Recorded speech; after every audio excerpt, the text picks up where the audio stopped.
Today, I want to say something very simple, but very powerful. Access changes lives. Not theoretical access, not policy language. I'm talking about real access. The opportunity where you actually get to sit down with a student and help him or her figure out their options and what is the next opportunity. When I was introduced to financial aid many years ago, I wasn't confident. I was uncertain about my own situation. I didn't necessarily know how to navigate it because I lived with a single mom and 6 siblings, and we lived on welfare. And so I was trying to figure it out on my own. She didn't help me with the paperwork. But I did not remember the form. I remember that person that was in financial aid, just like all of you. That moment didn't just help me enroll in college.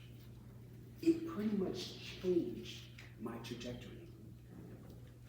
And if you've ever stayed late to help a student who is panicking about how to pay for college, or if you've ever answered a question that wasn't a part of your job description, if you've ever taken a student's stress home, please stand.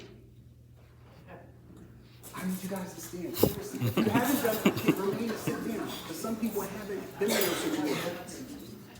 And I want you to look around this room. Look around the room. Take a second. It's okay. Because this is what real impact and leadership looks like. We don't take enough time to appreciate the work that we're doing. Because I was that kid that was nervous and scared and didn't know about paperwork. I didn't know if this was going in the right or wrong direction. And people like you gave me the confidence to go on and finish college. You can take your seat now. We're going to be doing a little exercising. Thank you.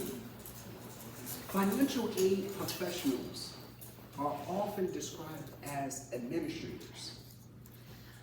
But that description isn't the truth.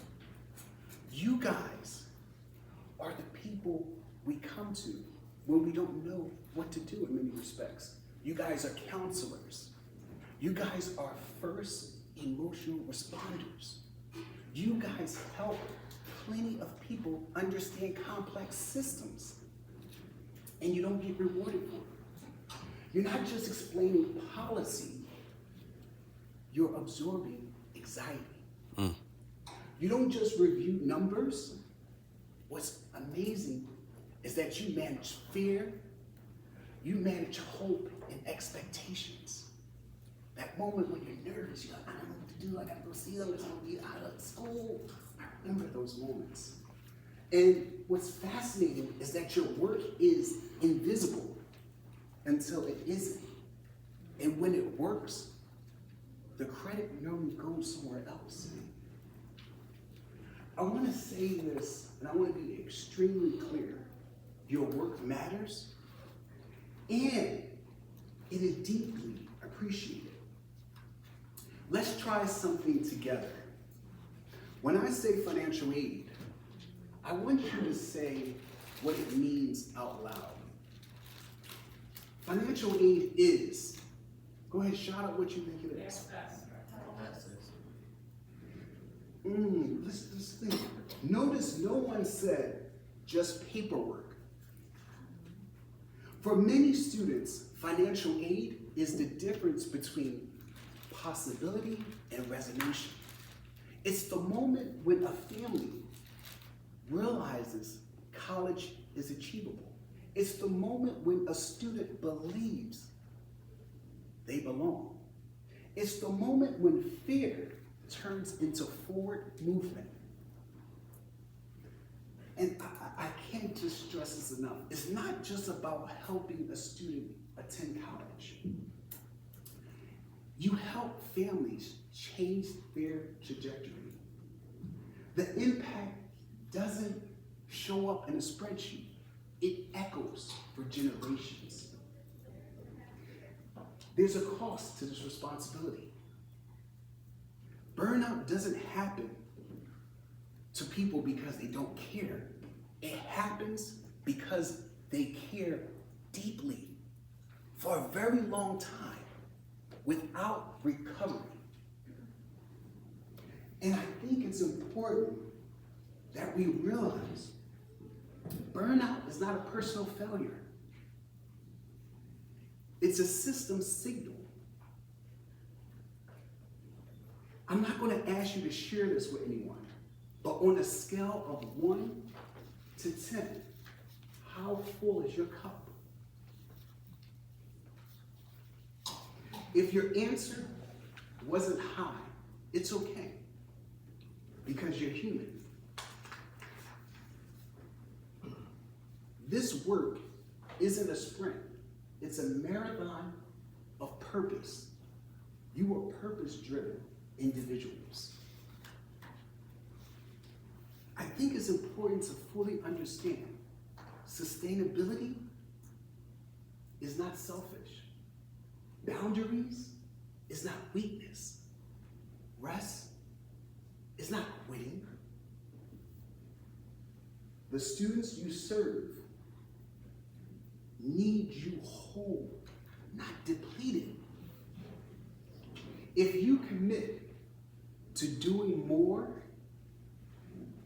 but if you commit to not just doing more, but doing your work without abandoning yourself, please raise your hand.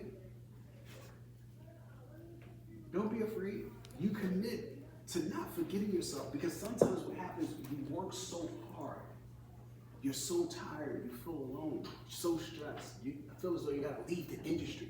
I don't want you to make that commitment. I want you to make a commitment to yourself, that you're dedicated to your cause. You know that you have a purpose, and you're gonna make time for yourself, whether that's listening to your favorite music that lifts your spirit, or doing your favorite dance while you cooking food, or singing your favorite song, or reading your favorite verse in whatever religious document you like, or whatever secular document you use, because you have to recharge your batteries. And financial aid professionals are the heartbeat of access. I remember I got into this program my sophomore year of college. And I didn't have the money. I ran to the financial aid office. I said, I got to the Tech Bridge program, and they said it's $7,000, and I'm broke as hell, and y'all brought me up here from Philadelphia, so I hope y'all can help me out. They said they have no scholarship money. I gotta get into this program. I did the hard part. I gotta admit it. Y'all said y'all care about me, so why don't y'all figure out get the money? You can take out your salary. You can call alum. You gotta do something. I'm broke as hell. And the financial aid officer, the financial aid, his name is Steve, he said, KR, calm down. His face got red. He said, calm down. I'm gonna help you figure this out. And he was able to make a call to the Tuck School of Business at Dartmouth, Bowdoin College, the financial aid offices. They came up with enough money that my family didn't have to pay one penny. And that program changed my life. So I mention that because this is real for me. And I want you guys to know financial aid professionals matter, and you are the heartbeat of access. You don't just fund education, you fuel hope. And I want to thank you for your work, not because it's easy, but because it matters. And now I want to go and peel back the onion so you get to know